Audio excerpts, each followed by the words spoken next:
શ્રાવણમાં કરીએ શ્રવણ સિરીઝમાં આપ સૌનું સ્વાગત છે.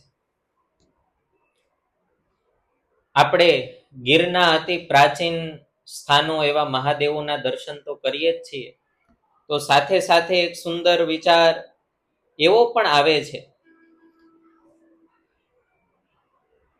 કે દરેક ભારતવાસીની પ્રભાત જે શિવ સ્મરણ સાથે થાય છે, બારે બાર જ્યોતિર્લિંગની સ્મૃતિ સાથે થાય છે.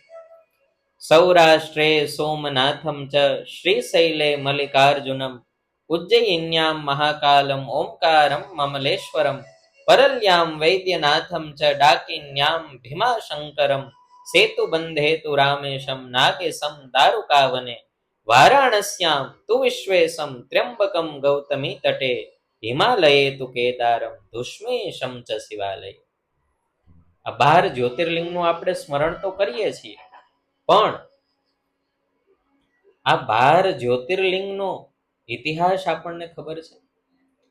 જ્યોતિર્લિંગ શબ્દ એટલે શું એ આપણને ખબર છે? જ્યોતિ એટલે પ્રકાશ અને લિંગ એટલે ચિહ્ન. જે પ્રકાશનું પરમ ચિહ્ન છે, પરમ પ્રકાશનું ઘનીભૂત સ્વરૂપ છે, એને જ્યોતિર્લિંગ કહેવાય. જેમાં શિવનો પ્રકાશ, કલ્યાણનો પ્રકાશ છુપાયેલો છે, એને જ્યોતિર્લિંગ કહેવાય. આ જ્યોતિર્લિંગ રૂપી 12 જીવંત તીર્થો આ ભારત વર્ષમાં કેવી રીતે પ્રગટ્યા? તો એની પાછળ જે શિવ મહાપુરાણમાં સુંદર કથાઓ આપેલી છે, એ કથાઓ પણ કેવી છે કે પ્રથમ કોઈનું જીવન તીર્થ બન્યું છે અને પછી તીર્થ રૂપે ત્યાં સોમનાથ કહો કે કેદારનાથ કહો કે મહાકાલ કહો, પછી ત્યાં તીર્થ રૂપે દાદા વિરાજમાન થયા છે. પ્રથમ કોઈનું જીવન તીર્થ બન્યું છે. પ્રથમ કોઈની ભક્તિ ભાવ ધારાથી શિવનો અખંડ અભિષેક થયો છે, અખંડ સ્મરણથી અભિષેક થયો છે, અને પછી એ પ્રેમથી ઘનીભૂત સ્વરૂપ ધારણ કરી અને જ્યોતિર્લિંગ સ્વરૂપે મહાદેવ પ્રગટ થયા છે.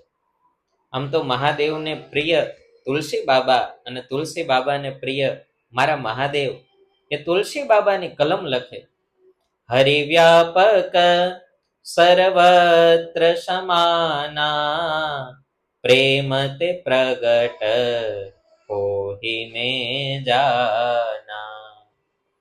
આ સૃષ્ટિના કણે કણમાં એ તત્વ વ્યાપ્ત છે, પણ એ પ્રગટ ક્યારે થાય?